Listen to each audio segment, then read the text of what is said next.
بسم الله الرحمن الرحيم سبح اسم ربك الأعلى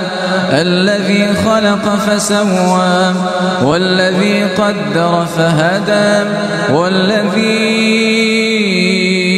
أخرج المرعى فجعله غثاء نحوا سنقرئك فلا تنسى إلا ما شاء الله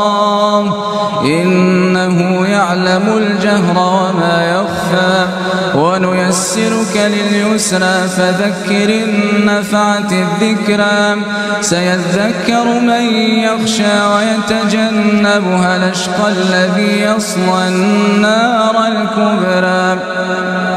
ثم لا يموت فيها ولا يحيا قد أفلح من تزكى وذكر اسم ربه فصلى بل تؤثرون الحياة الدنيا